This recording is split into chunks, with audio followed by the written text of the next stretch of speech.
Olá, irmãos, amigos, paz seja com todos. Graças a Deus por mais um dia de vida que o Senhor nos dá para que estarmos e aprender um pouco mais de Sua palavra. E antes de iniciarmos a aula de hoje, vamos fazer uma breve oração. Querido Pai, te agradecemos por esta oportunidade. Pedimos Tua misericórdia sobre as nossas vidas e que Tu nos ajude a compreender a Tua palavra e a colocá-la em prática em nosso dia a dia. É o que eu te peço em nome de Jesus. Amém. Hoje entraremos no capítulo 30 do livro de Provérbios, onde veremos uma introdução, reflexões pessoais de Agur, primeiros provérbios de Agur e uma conclusão. Introdução. Neste capítulo passamos a examinar outros provérbios que não os de Salomão. Podemos dividir este capítulo em reflexões pessoais e provérbios de Agur, que parece ter sido um profeta local. Agur é um nome de origem árabe e Salomão viu sabedoria de Deus nas palavras de Agur e trouxe as suas palavras para compor o seu livro. Salomão viu inspiração divina nas palavras proferidas por Agur. Agur, um profeta local, possivelmente, e que nos trouxe as importantes lições que veremos a seguir. A primeira parte são reflexões pessoais dele, mas através destas reflexões pessoais também conseguimos extrair muitas lições para o nosso dia a dia. E uma segunda parte deste capítulo fala sobre alguns provérbios de Agur mais especificamente. Extrairemos lições das reflexões pessoais e também dos provérbios que foram trazidos por Agur. Vamos lá, versículo 1. Palavras de Agur, filho de Jaque, o oráculo. Disse este varão a Itiel e a Ucal. Como já disse, palavras de Agur. Agur, um nome árabe, um nome não judeu. E isso não tira de maneira nenhuma a inspiração divina dos ensinamentos que são trazidos aqui. Mesmo porque não estão em contradição alguma com outros trechos das Sagradas Escrituras e por este e outros motivos fazem parte do cânon sagrado. O oráculo. O que é o oráculo? A palavra divina ou aquele que traz a palavra de Deus, uma espécie de profeta. Na verdade, que eu sou mais bruto do que ninguém, não tenho o entendimento do homem. Veja só, o sábio Agur, reconhecido como sábio pelo sábio rei Salomão, pela pessoa mais sábia que já pisou nesta terra, à exceção de Jesus, óbvio, ele disse que se sentia um bruto, sem entendimento sequer que pudesse distingui-lo de outros animais. Ele se sentia um verdadeiro homem das cavernas. O que ele quer dizer com isso? Ele quer se mostrar como uma pessoa humilde, como realmente ele é. Ele está dizendo que ele se sente não habilitado a tratar de alguns assuntos com a maestria que aqueles assuntos merecem. Ele não se sente acima dos demais. Ele realmente tem um sentimento de humildade. E aqui ele se coloca em uma posição extremamente humilde. Ele se sente como que um verdadeiro ogro, um homem das cavernas. Isso é um contraste em relação a algumas pessoas que com certeza você deve conhecer, que se arrogam de conhecer mais do que outros. Nada disso. Veja só. Ele não estava mentindo. Ele se sentia um bruto, porque ele tinha consciência da grandeza de Deus. Veja só. Estas palavras que ficaram registradas no livro de João, capítulo 21, versículo 23. Perguntaram para Jesus: Senhor, e desse discípulo, que vai ser? Jesus disse: me acompanhe. Como ficou relatado este trecho? Divulgou-se, pois, entre os irmãos este dito, que aquele discípulo não havia de morrer. Jesus, porém, não disse que não morreria, mas se eu quero, ou se eu quiser que ele fique até que eu venha, que tens tu com isso? Perguntaram para Jesus: Senhor, e desse o que será? Jesus disse: se eu quero que ele fique até que eu volte, o que te importa? O que os irmãos interpretaram com isso? que aquele discípulo não morreria. Mas não foi isso que Jesus disse. Jesus disse, se eu quiser. Jesus não deu garantia de que aquele discípulo viveria até a sua volta.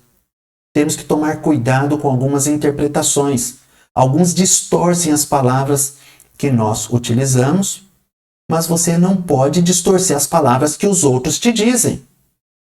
Muitos distorcem por algum propósito. Pegam um texto fora do contexto para usar como pretexto para fazer alguma coisa. Alguns pegam a palavra de Deus e leem. Posso todas as coisas naquele que me fortalece.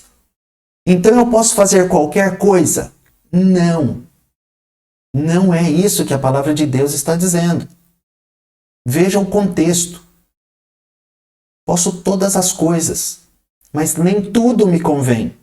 Nem todas as coisas são boas. Então eu não devo fazer todas as coisas só porque eu posso fazer aquilo. Então tente compreender o contexto em que tal palavra é falada. Fazendo assim, você vai ser muito mais feliz. E se você estudar um pouquinho de língua portuguesa, sim, língua portuguesa, para poder compreender o que diz a palavra de Deus, para não falar besteira. Como que você quer compreender a palavra de Deus se você se depara com uma palavra e não vai buscar no dicionário o significado dessa palavra? Não é o Espírito Santo que vai vir na tua cabeça dizer, olha, tal palavra significa isso, segundo o dicionário tal. Não, o Espírito Santo não faz isso. Isso é você que tem que fazer. Você que tem que procurar compreender, no mínimo, o significado de cada palavra que você lê. Senão você vai estar numa situação muito pior do que esse senhor aqui. Como que você quer ler a palavra de Deus e compreender se você não pega um dicionário para saber o que significa aquela palavra? Você não faz isso não, né? Você não faz isso. Você vai estudar para a prova, está estudando um texto. Você que estuda, me dirijo àqueles que estudam. E você vai se deparar com uma palavra, jactância, e não vai procurar o significado dela. Aquilo pode cair na prova. Pode te custar um ano se você reprovar em uma prova por conta de uma palavra. De repente é aquela nota que você precisa para passar de ano. Então, por favor, não seja um homem das cavernas. Seja inteligente, tente entender o que dizem. Agur prossegue. Nem aprendi a sabedoria. Não tenho conhecimento do santo. O sábio Agur está dizendo que não aprendeu sabedoria, mas ele não era sábio? Sim, ele está mostrando aqui um grau de humildade bastante elevado. E ele está reconhecendo que diante da grandeza do universo que ele enxergou, ele não tem conhecimento nenhum de Deus. Diante daquilo que ele tem para conhecer, ele não conhece nada. E olha que era um sábio reconhecidamente sábio pelo sábio rei Salomão.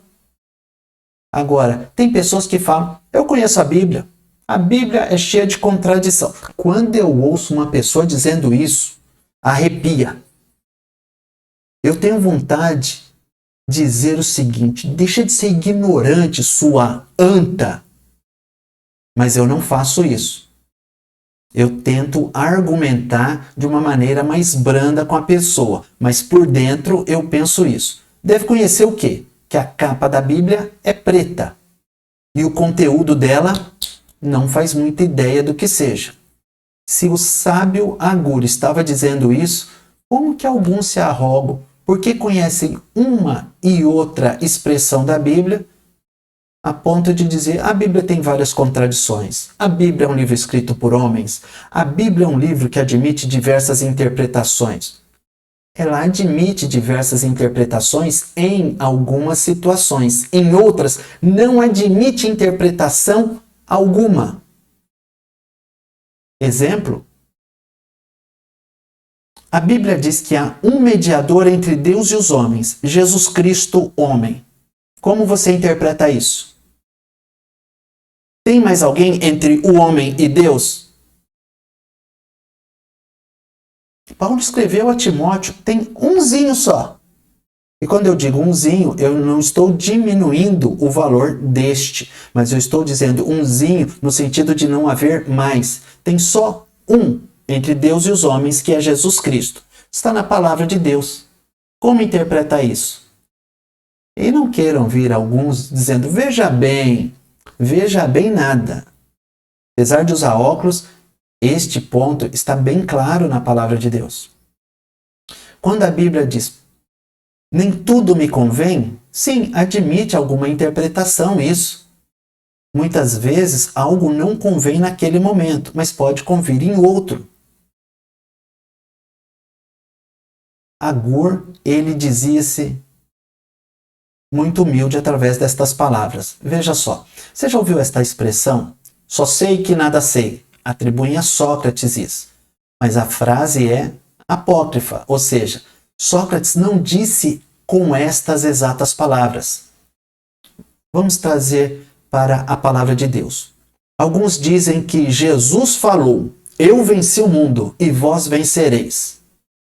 Não disse isso coisa nenhuma. Jesus só disse, eu venci o mundo. Jesus não disse que nós venceremos? Não, Jesus não disse logo depois de dizer que ele venceu o mundo que nós venceremos.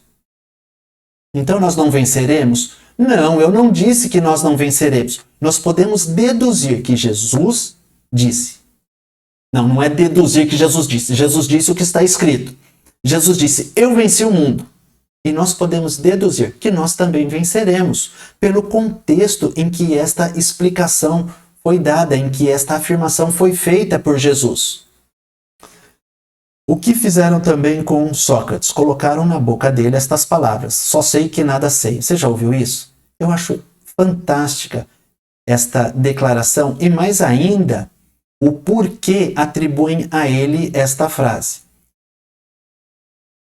Mas como eu digo que Sócrates não disse isso, eu não estava lá, é verdade, mas alguns estudiosos, e aí eu acompanho a grande maioria dos filósofos e estudiosos, e reconhecem que Sócrates não falou isso. Eu acredito no que a maioria deles falaram.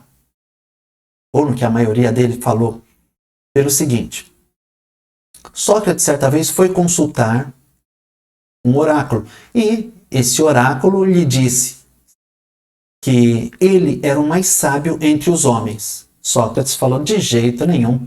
Eu não sou esta pessoa tão sábia como disse esta senhora aí que eu fui consultar. Não, a mulher não era crente, era daquela época, era da Grécia, eles eram muito supersticiosos, como diz o capítulo 17 de Atos dos Apóstolos. Eles acreditavam em vários deuses. Sim, mas vamos voltar aqui.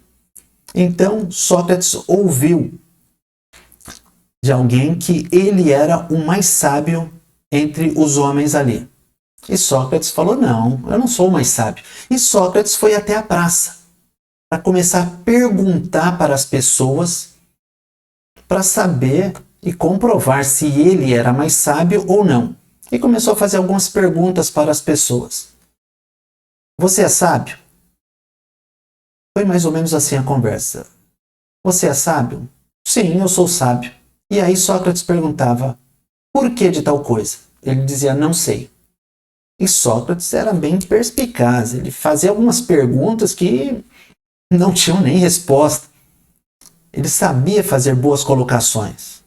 Era um senhor filósofo, como todos sabem. Muita gente sabe. E Sócrates começou a perguntar para as pessoas sobre algumas coisas. E elas acabavam não sabendo responder como deveria ser respondido. As pessoas não sabiam por que elas eram sábias. Sócrates chegou à conclusão seguinte. Espera aí, eu não me considero sábio, mas alguns se consideram sábios sem ser sábios. Ora, e aí entra a expressão utilizada por Sócrates foi mais ou menos essa que deu origem à expressão só sei que nada sei. É uma curiosidade, depois nós retornamos aos versículos. Então Sócrates teria dito algo parecido com isso. Só sei que nada sei. Sabendo que nada sei, sei mais do que não sabe quem nada sabe. Sócrates dizia: se eu sei que eu não sei nada, eu já sei mais do que aquele que diz que sabe sem saber. Então, o fato de reconhecer que eu não sei já é algo a mais do que todos os outros, que acham que sabe, mas não sabem nada. Ficou confuso? Tudo bem, vamos voltar para a Bíblia. Agur prossegue.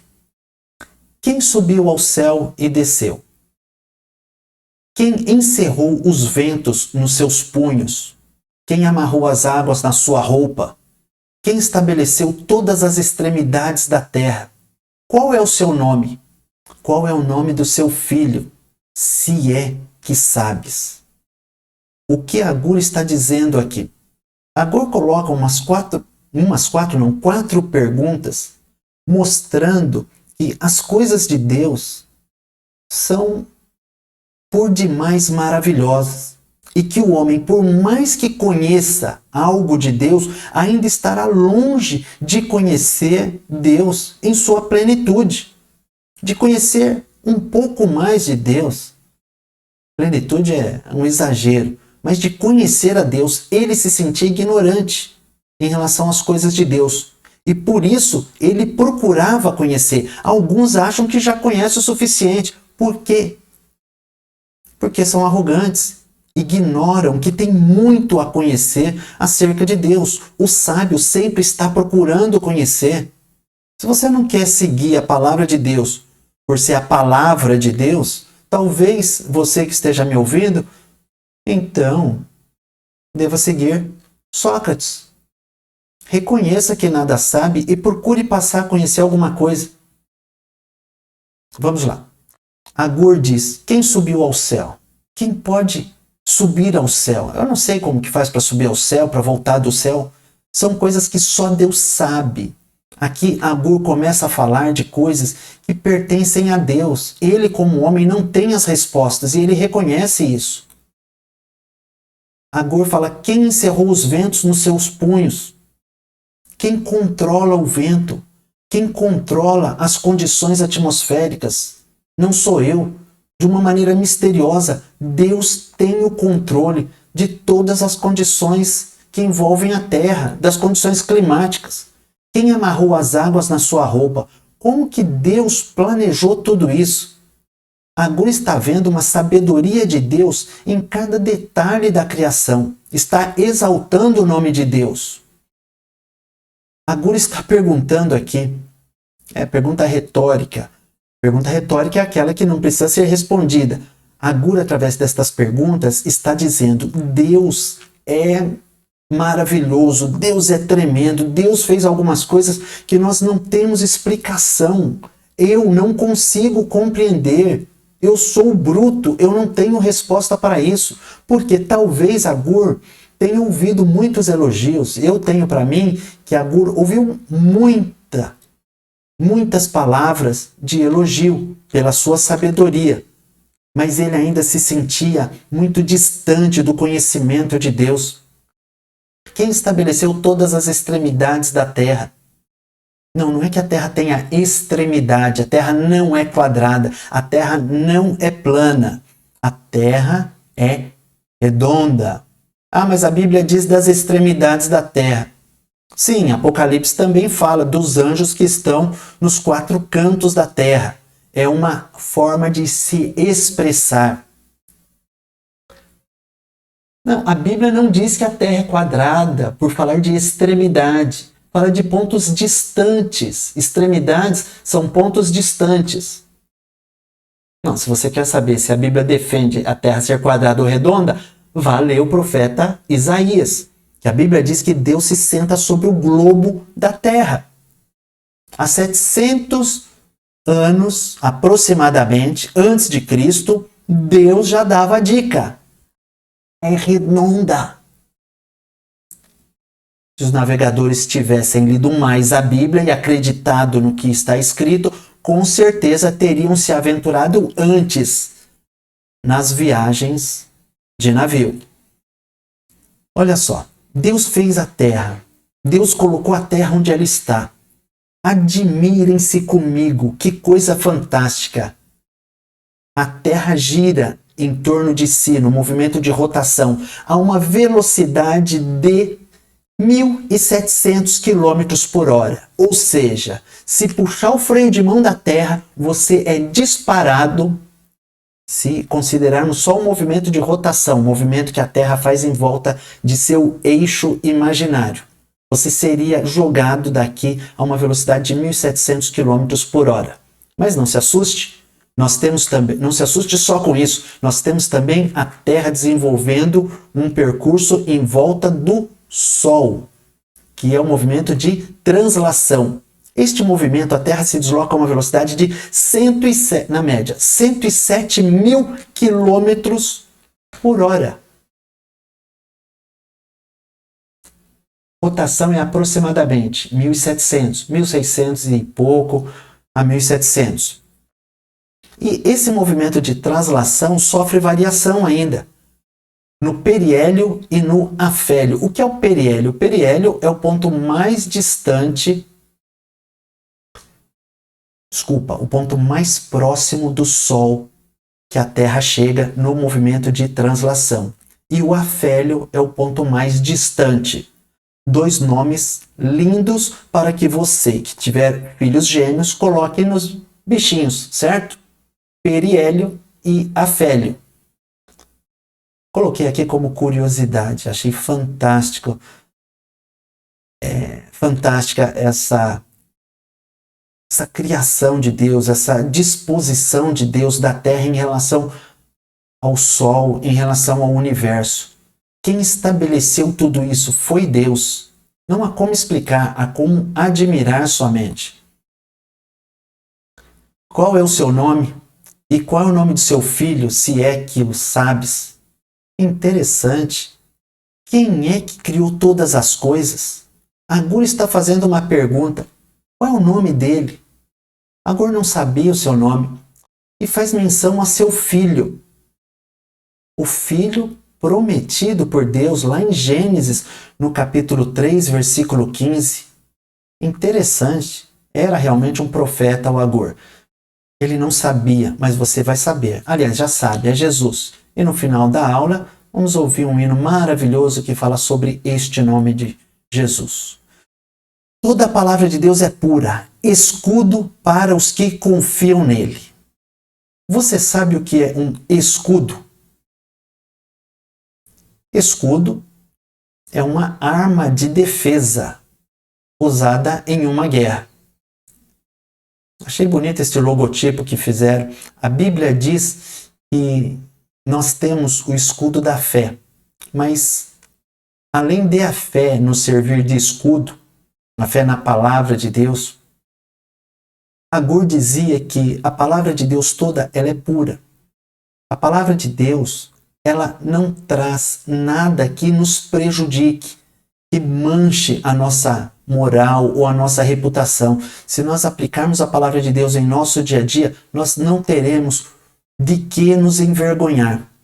Então, achei fantástico este logotipo que foi feito e trouxe aqui para vocês. Um comentário, acho bastante bonito e pertinente. A Bíblia diz que nós temos armas e uma das armas é o escudo da fé. O que é fé? Fé é crer naquilo que você não está vendo. A fé funciona como um escudo. A palavra de Deus funciona como um escudo. A palavra de Deus é um escudo para as nossas vidas. Esta palavra funciona como um escudo. Como que funciona o escudo? O escudo nos defende. De que maneira? De diversas maneiras. Eu gostaria de trazer aqui uma imagem para mostrar como que um escudo pode ser utilizado e para que serve. Fora de uma guerra, um escudo serve para pouca coisa, não serve para muito. Mas a palavra de Deus não é só escudo, a palavra de Deus é espada também. Então,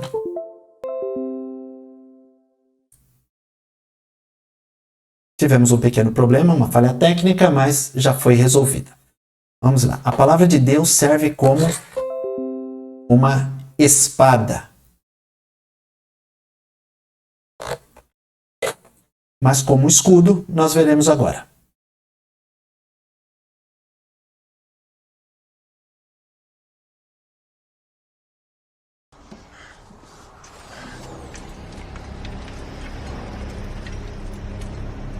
Para que servem os escudos? Para proteção. Protejam-se!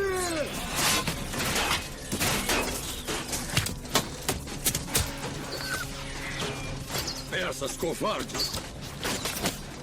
Se você está debaixo do escudo da palavra de Deus, você não vai se dar mal como se deu esse daqui.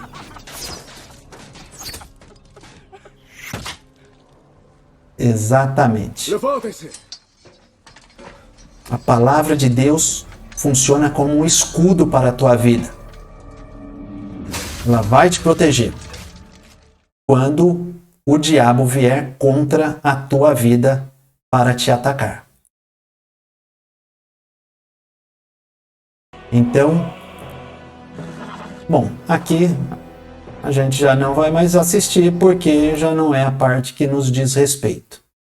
Voltando à nossa lição. Você já sabe para que serve um escudo. E não só o escudo, você pode também usar o capacete da salvação. A palavra de Deus também nos dá outras armas além do escudo, que é o capacete da salvação. Para alguns pode causar algum incômodo, mas é extremamente necessário. E o que é o capacete da salvação? É a certeza que você tem da salvação que foi comprada para você em Cristo Jesus, ali naquela morte no Calvário. A palavra de Deus diz: nada acrescentes às suas palavras, para que não te repreenda e sejas achado mentiroso. Você não deve alterar a palavra de Deus. Você não deve distorcer a palavra de Deus. Algumas pessoas distorcem a palavra de Deus para que se encaixe na sua maneira errada de viver. Não, não é isso que você deve fazer. Se você fizer isso, você vai ser achado mentiroso. E mentiroso não vai herdar o reino dos céus. Vai ser lançado no inferno. Veja o que aconteceu com este belo casal em um determinado local. A palavra de Deus diz que Deus criou o homem e depois criou a mulher. Depois que criou o homem e a mulher, Adão levou sua esposa para dar uma volta no jardim do Éden. Sim, Adão resolveu levar Eva para um passeio.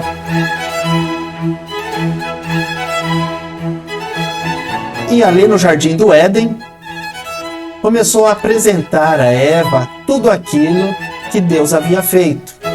Eva estava maravilhada. Passeando ali pelo jardim, Adão começou a mostrar: olha, este é o passarinho, aquela é uma águia, aquilo é um peixe. E Adão foi mostrando para Eva muitas coisas ali do jardim, mas houve um pequeno problema. No meio de sua viagem maravilhosa, em sua incursão pelo jardim, Eva, encantada, vendo as maravilhas de Deus, todas aquelas cores, em um determinado momento, ali, depois de alguns dias, Adão tinha ido fazer não sei o que, e de repente, Eva se depara com uma certa criatura. Eva se encontrou com uma criatura. Que criatura foi essa com a qual Eva se encontrou?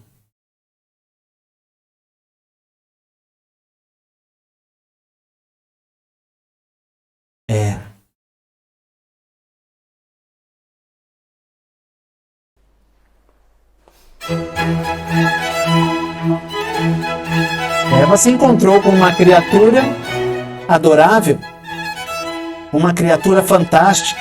Não era Adão. mas era alguém que conversava com ela. Alguém que se aproximou dela, aparentando querer ajudá-la a esclarecer algumas dúvidas. Porque algo estava na cabeça de Eva. O porquê eu não devo fazer algumas coisas? O diabo entrou na serpente e se aproveitou daquele momento. Infelizmente, o diabo puxou conversa com Eva. E Eva, em um momento de ingenuidade, acabou parando um momento de sua vida para ouvir o que o diabo tinha a lhe dizer. Não para ouvir. Conversa que você sabe que não deveria nem ter iniciado.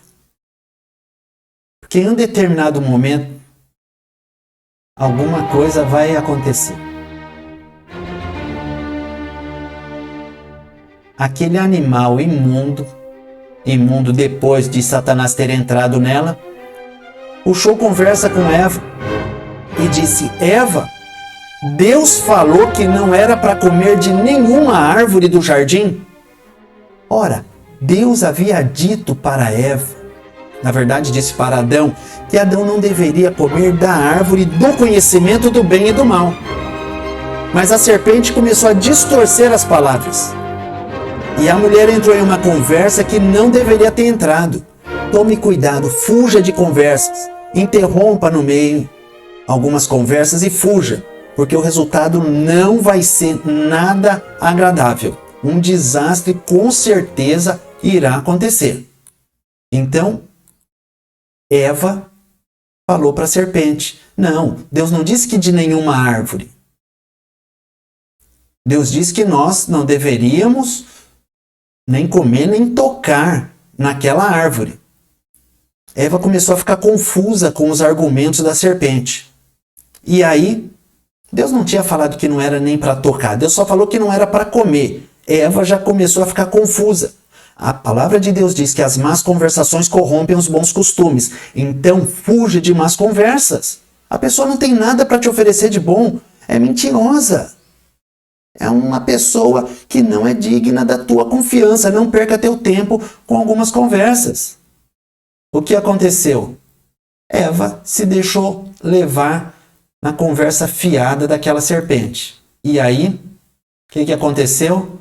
A serpente disse: você não vai morrer quando comer. Antes de mais nada, não foi a maçã a fruta que Eva comeu. A Bíblia não diz qual era a fruta. Aliás, diz, era a fruta da árvore do conhecimento do bem e do mal, o que não era uma maçã. Aqui foi só para ilustrar, eu achei bonita a figura e por isso trouxe. Mas era uma árvore que tinha um fruto de uma aparência desejável. E o que aconteceu? Infelizmente, Eva acabou cedendo e acabou levando Adão também a pecar. E diferentemente do que a serpente tinha dito, o pior aconteceu. Houve uma morte ali espiritual. A Bíblia diz que pelo pecado entrou a morte e a morte passou a todos. Por isso todos são pecadores. Que é a prova de que você é pecador? Você é mortal. Não era mortal até que a morte entrasse no mundo. Mas a morte entrou. Eva enganou Adão. E o pior aconteceu. Eles foram banidos do jardim do Éden.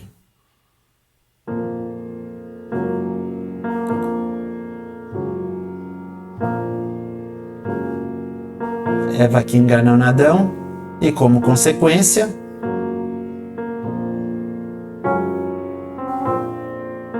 a morte entrou no paraíso.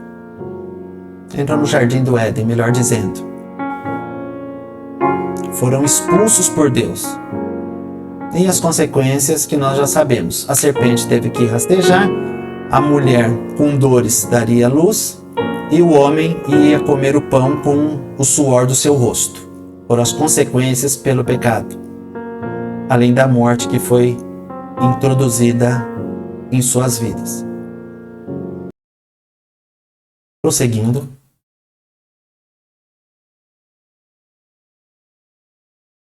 duas coisas te pedi, não mas negues antes que morra. Aqui o sábio Agur nos traz umas lições sobre o perigo com as tentações. Aqui ele pede para Deus duas coisas e implorou para que Deus não lhes negasse. Ele pedia duas coisas para Deus, por quê? Ele pedia para que ele não cometesse alguns pecados. O propósito desses dois pedidos que Agur fez a Deus foi para que Deus o livrasse dos pecados através de algumas portas. Porque há algumas situações em nossas vidas que o pecado está do outro lado da porta. E se nós não formos avisados, alguma coisa vai acontecer. E coisa que não é nada agradável. Agur, ele pedia a Deus para que lhe concedesse algo. E isso que ele pedia o ajudaria a fugir de alguns confrontos. Não o levaria a se expor a uma situação com o pecado. E por pecado eu quero dizer pecado mesmo, algo que pode causar um prejuízo físico, emocional e espiritual. Agur era sábio, ele pediu a Deus duas coisas muito importantes que nós veremos aqui. E por conta disso, ele pôde se livrar de um encontro com alguém que poderia destruí-lo. O pecado. Vamos ver o que Agur pediu a Deus. O que Agur pediu? Não foi nada de algo muito difícil ou complexo. Agur falou: afasta de mim a vaidade e a palavra mentirosa. Vaidade, a palavra mentirosa? É. E também não me des nem a pobreza nem a riqueza. Mantém-me do pão da minha porção acostumada. Agur pediu para que Deus lhe permitisse não ser vaidoso, e vaidoso aqui pode ser interpretado como falso, tanto é que em algumas versões vem a palavra falsidade. A palavra falsidade no hebraico, a palavra que foi traduzida como falsidade para nós, ou como vaidade, ela traz o sentido de algo vazio, algo que não é útil, algo enganoso, algo vão, algo vazio. Compreendeu, certo? Não precisa responder também. Se responder não adianta, porque eu não vou estar ouvindo. Não agora. E ele não queria ser mentiroso. Ele não queria ser falso e nem mentiroso. Ele pediu para que Deus o afastasse dele também a pobreza. Por que afastar a pobreza? Ele não via virtude nenhuma em ser pobre. Não, ele não queria pobreza. Senhor, eu não quero não quero ser pobre. Mas por quê? Ele tem algo contra pobre? Ele é pobrefóbico? Não, ele não é pobrefóbico. Ele é fobia de pobre, aversão a pobre, horror a pobre. Não, ele só não via virtude em ser pobre. E ele vai dizer o porquê ele não gostaria de ser pobre. Então ele pede para que Deus... Ué, mas não são 4 pedidos? Não, não são 4 pedidos. Ele pediu para Deus afastar dele a palavra mentirosa, ou seja, a mentira e a falsidade. Isso quer dizer, ele queria ser uma pessoa íntegra, uma pessoa sincera. Traduza falta de mentira e falta de falsidade ou não ser falso como uma pessoa sincera. E ele não pediu não a riqueza e não a pobreza. Ele pediu o pão de cada dia. Ou seja, ele quer ser uma pessoa íntegra, uma pessoa sincera, uma pessoa honesta e ter o pão de cada dia. Por isso, são 2 pedidos e não 4. Então ele pediu para Deus não dar-lhe nem a pobreza e ele não queria a riqueza também. Não é que ele via maldição na riqueza. Ele pediu para que não fosse rico também. Mas ele não poderia pedir para ser rico? ele via que na riqueza havia alguns problemas.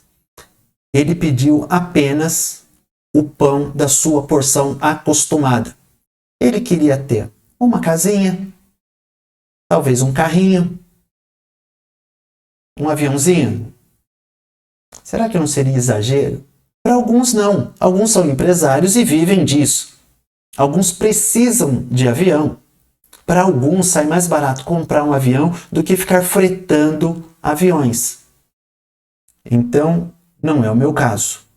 Esta não é a minha casa, estes não são os meus carros e este não é o meu avião. Primeiro porque eu não tenho avião. E não tenho essa coleção de carros e essa não é a minha casa. Mas isso daqui a gente há de convir que é bem mais do que o pão da porção acostumada. Agur, ele queria o pão de cada dia. Por que ele pedia isso? Por quê? Pelo seguinte, para que porventura de farto não te negue e diga, quem é o Senhor? Ou que empobrecendo venha furtar e lance mão e desonre o nome de Deus.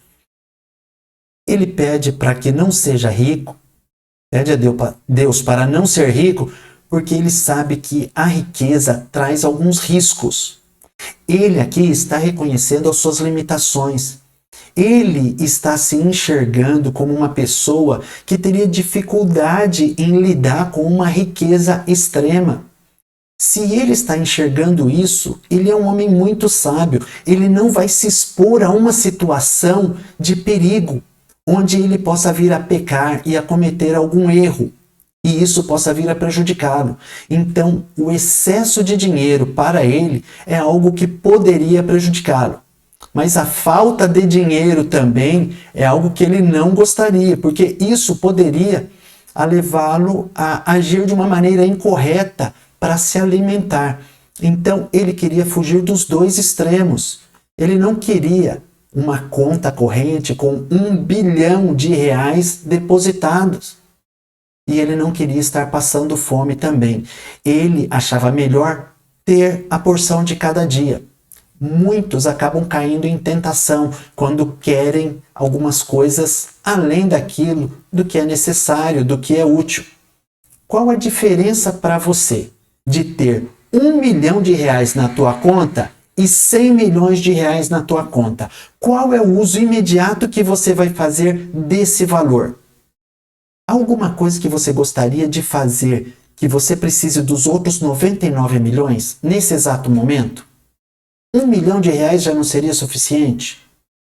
Mas para algumas pessoas não. Eles querem sempre mais, mais, mais, mais. E isso os leva a praticar alguns atos, a se expor a algumas situações perigosas. Jesus disse que é preferível entrar no reino dos céus sem um olho, ou coxo, ou sem uma perna, do que tendo os dois ser lançado no inferno. O que Deus quer dizer com isso? O que Jesus quer dizer com isso? Há situações que nós devemos evitar. Se você tem problema com bebida, não fique passando no corredor do supermercado, no departamento de bebidas, e lendo qual é o componente, quais são os ingredientes que foram utilizados para fazer algumas bebidas. Se você tem fraqueza em relação à questão sexual ou pornografia, por favor, não vá em uma banca de jornal e fique próximo lendo os anúncios naquelas revistas ditas para o público maior de idade.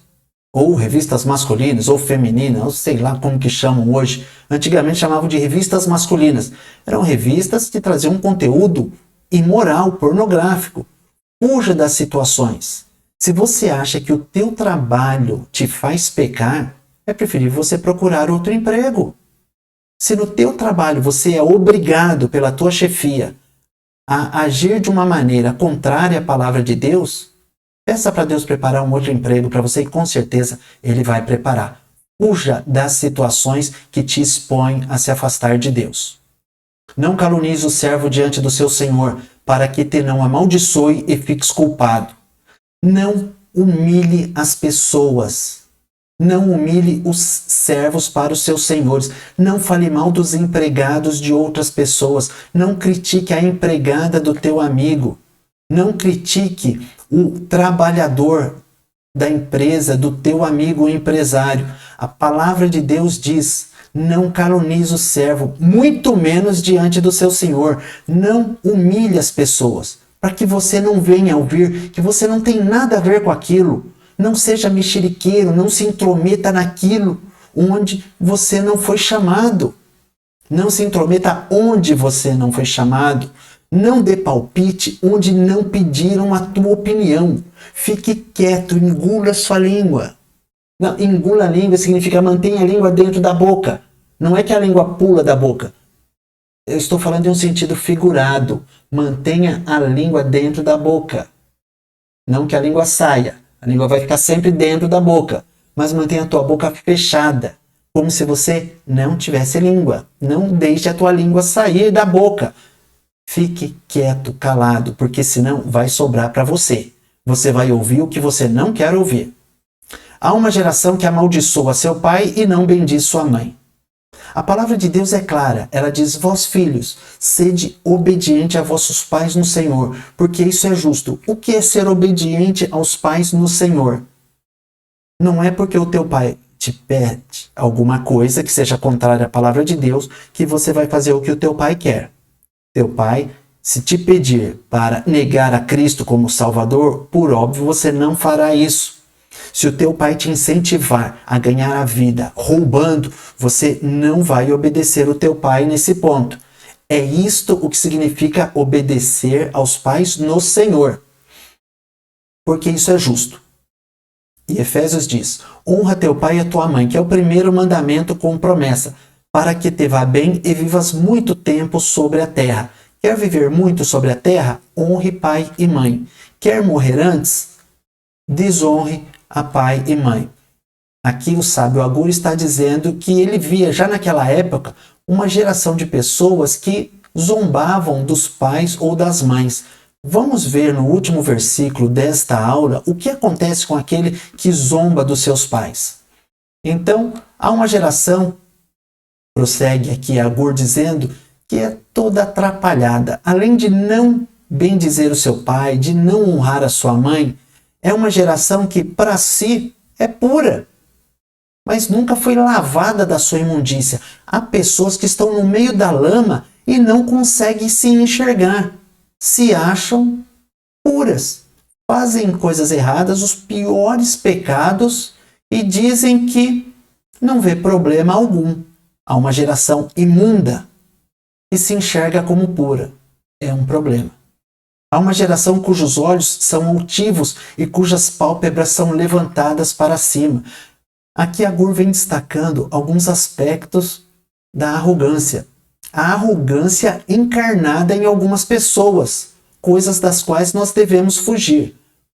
Nós não devemos falar mal, zombar ou desprezar os nossos pais. Não devemos fazer coisas erradas e tentar justificar aos outros dizendo que não há problema algum. Não devemos ter olhos altivos, com pálpebras levantadas para cima. O que é pálpebras levantadas para cima? Não tem nada a ver com cirurgia plástica para levantar as pálpebras. Levantar as pálpebras aqui é sinônimo de um comportamento arrogante. Pessoa levantar as pálpebras, olhar para as pessoas de cima para baixo, como se estivesse em uma posição superior e todos os demais mortais estivessem abaixo dos seus pés. Agur está dizendo, tem gente que age dessa forma, são pessoas arrogantes.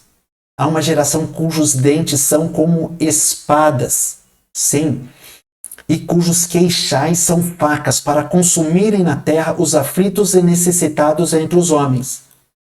Aqui Agur está dizendo que há pessoas que oprimem os mais fracos, que aprisionam as outras pessoas, que destroem a vida dos outros, que não têm compaixão, que não têm dó, que para crescer profissionalmente humilham as outras pessoas e destroem a vida dos seus semelhantes.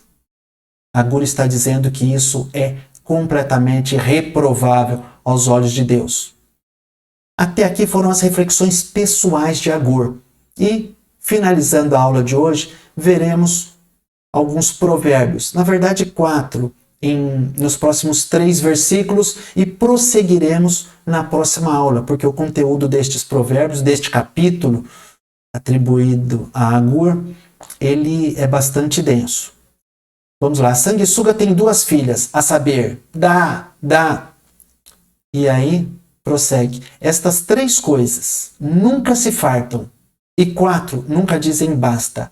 Aqui, Agur está ressaltando o problema da ganância, da pessoa querer ser mais do que ela é, sempre querer mais.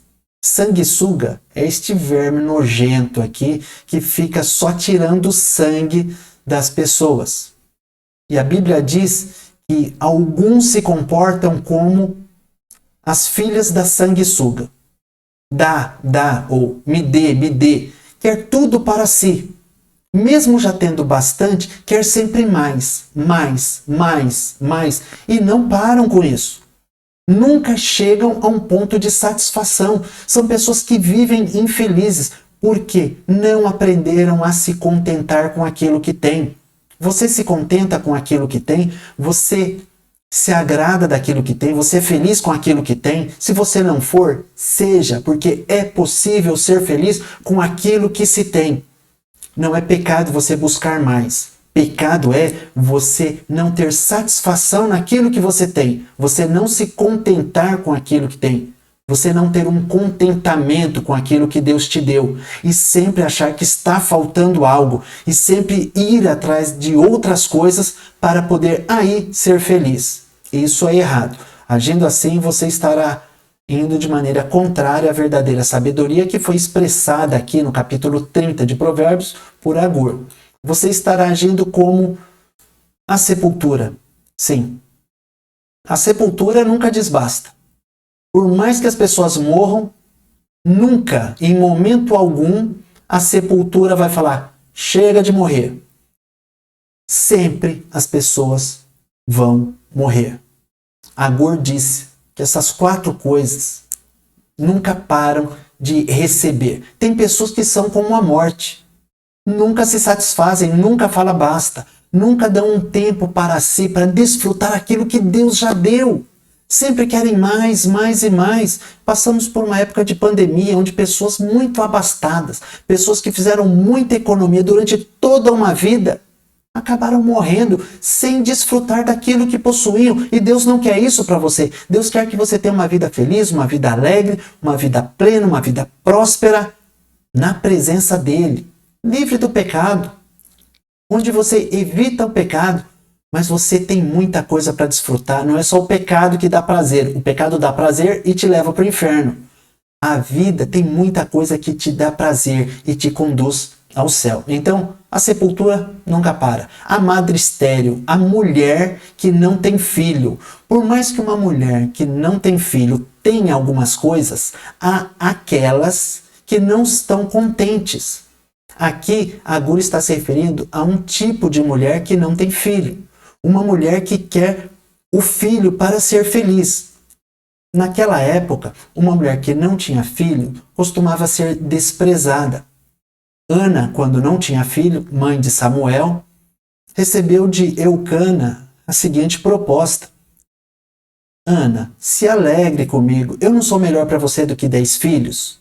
Mas Ana queria ali um filho e estava triste por aquilo. Mas Ana servia a Deus e ela não estava na posição de algumas mulheres que questionam todas as coisas porque não obtêm aquilo que querem. Ana sabia esperar em Deus, mas Ana tinha o desejo de ter um filho e Deus concedeu. Mas há algumas mulheres que nunca estão satisfeitas. Por quê? Por mais que tenham, querem mais. O marido compra um carro, ela quer um outro assim que sai um outro modelo. O marido construiu uma casa enorme para ela, uma casa linda, maravilhosa. Ela quer uma casa maior ainda. Isso não vai trazer felicidade, porque mesmo depois desse tipo de pessoa obter aquilo que ela queria, ela vai querer mais. Então, sepultura, a mulher que não tem filhos e quer um filho para ser alegre, para dizer para as outras que tem um filho, essa não vai se contentar com nada. Você não deve ser assim. A terra que não se farta de água. Por mais que você jogue água sobre a terra sempre vai absorver aquela água. E isso é uma figura do que o Agur, este sábio, nos trouxe. Ele via ali no deserto, por mais que a água caísse sobre a terra voltava a ficar seca. Há pessoas que, por mais que tenham obtido as coisas nessa terra, por mais que Deus já lhe tenha sido bondoso, não estão satisfeitos. Agur não se conforma com isso. Por isso ele traz e compara essas pessoas ao verdadeiro fogo. O fogo nunca desbasta. O fogo sempre consome aquilo que é colocado em contato com ele. Assim são algumas pessoas, nunca estão satisfeitas. Querem sempre mais, mais, mais. E nunca aquilo que lhes foi dado vai ser suficiente ou vai levar paz e alegria. Aprenda a ser contente com aquilo que Deus te dá. Não seja uma pessoa recheada de insatisfação. Seja alguém que é feliz com aquilo que tem. E conheça que Deus fez por você o que não fez por muitas pessoas. Muitos não tiveram o privilégio que você tem. Seja grato a Deus. E finalizando a aula de hoje, Agur fala sobre aqueles que zombam do pai. Ele diz: os olhos que zombam do pai ou desprezam a obediência da mãe, os corvos do ribeiro os arrancarão, e os filhotes da águia os comerão. Agur estava dizendo que uma maldição terrível vem sobre aqueles que zombam do pai ou desprezam a obediência da mãe. Você que não é obediente aos teus pais, tome cuidado. Fica zombando do pai, zombando da mãe. Ah, pode zombar, não pode zombar do pai e não pode desobedecer a mãe? Não pode desobedecer também o pai e não pode zombar da mãe. Interprete corretamente. Os pais têm que ser obedecidos, honrados, respeitados. Porque senão, olha o que vai acontecer com você. A águia vai catar você e vai levar os filhotezinhos comerem. Se você é uma pessoa que não obedece o pai e a mãe, dá uma olhada aqui. Tem alguém, de olho em você. E alguém está esperando. Não deixe isso acontecer com a tua vida. Sim, não é que a águia vai levar as pessoas que são desobedientes. Nunca nós vimos uma águia carregando um adulto. Já houve tentativas de águia levar crianças para os seus ninhos. Você pode ver isso aí na internet. Já tem cenas que o pai teve que correr atrás do seu filho, porque uma cena parecida com essa aqui, apesar de ser montagem, foi acontecendo. Então não é a águia que vai te levar. Você não precisa ter medo, isso não vai acontecer. Mas você deve ter mais medo ainda da maldição que vem sobre a tua vida se você for desobediente ou zombador dos teus pais. Tá certo? Coisas trágicas acontecerão na tua vida, mas Deus nos adverte exatamente para que isso não aconteça. E, finalizando. Conclusão. A humildade é fundamental na vida de qualquer um. E Deus tem recompensa para todos os humildes. Deus resiste aos soberbos, mas dá graça aos humildes. E o controle de tudo está nas mãos de Deus. Mesmo assim, devemos fugir das tentações. Não devemos agir como agiu Eva lá no paraíso, esticando, dando oportunidade para o diabo, entrando em conversas que lhe eram muito perigosas. Fuja de certas conversas. Evite falar com algumas pessoas, porque dali não tem nada bom para você. Jesus disse: deixai os pequeninos e não os estorveis de vir a mim, porque dos tais é o reino dos céus. O que Jesus estava querendo dizer com isso? Jesus disse que o reino dos céus é das pessoas que são simples, das pessoas que são humildes. Agur começa os seus ensinamentos, mostrando-se uma pessoa por demais humilde. E por ser humilde, Deus lhe abriu o entendimento para compreender algumas coisas. O que a Bíblia diz sobre a humildade? Que Deus antes dá maior graça. Portanto diz, a partir daqui, Deus resiste aos soberbos, mas dá graça aos humildes. E a Bíblia nos orienta, humilhai-vos perante o Senhor, e Ele vos exaltará. Quer crescer na vida, quer se dar bem na vida, seja humilde, porque se você for arrogante, soberbo, Deus vai resistir, e as coisas na tua vida não irão bem. Era o que tínhamos para hoje. E finalizando, final já foi aqui. Eu só quero deixar um hino para vocês. Um hino que fala sobre um nome ao qual se referiu, de certa forma, este sábio Agur, lá nos primeiros versículos deste capítulo. Qual o nome do Filho de Deus? O nome do Filho de Deus é Jesus Cristo, aquele que foi colocado como meio de nós nos chegarmos a Deus. Jesus é aquele através de quem nós temos acesso a Deus. Não é através de outro nome. Há um só homem que foi colocado entre Deus e os homens, e este homem é Jesus Cristo. É o que consta na palavra de Deus. Você tem o direito de não aceitar isso, mas é o que a palavra de Deus diz. Então, fique com esse hino na voz do cantor saudoso Nelson Ned, do qual você talvez já tenha ouvido falar.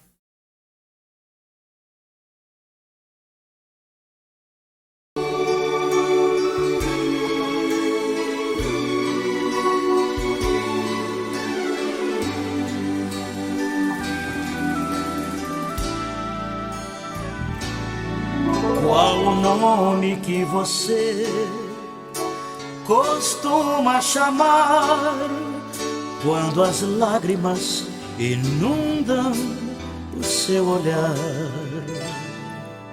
Qual o nome que você grita com poder quando o inimigo ataca você?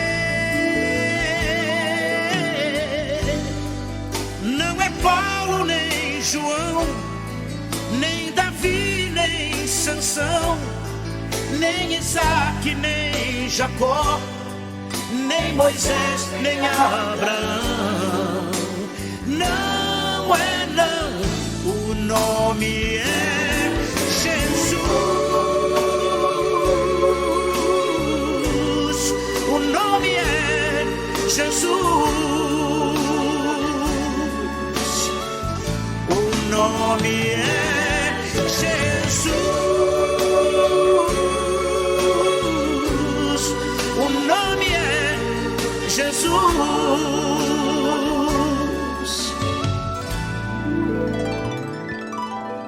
Qual o nome que você encontrou a paz, onde a esperança cresce mais e mais? Qual o nome que te dá confiança e fé para vencer o mundo e mesmo a morte até?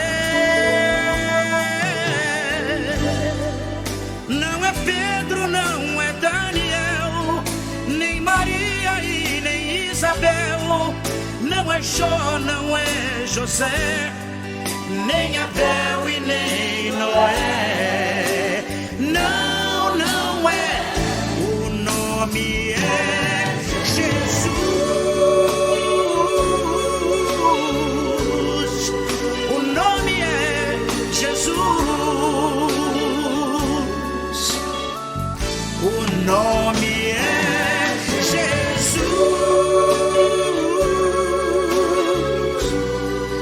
O nome é Jesus.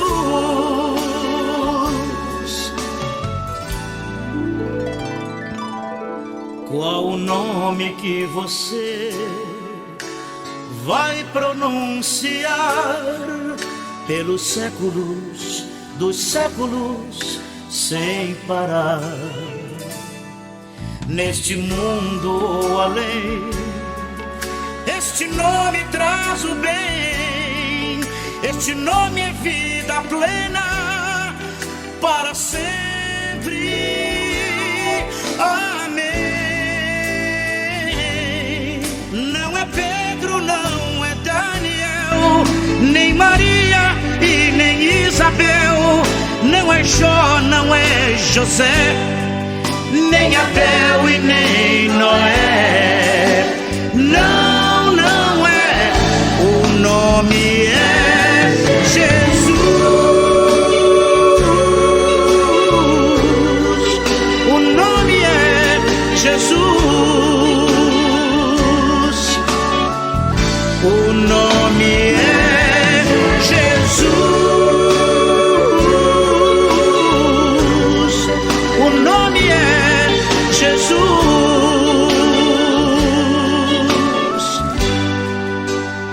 O nome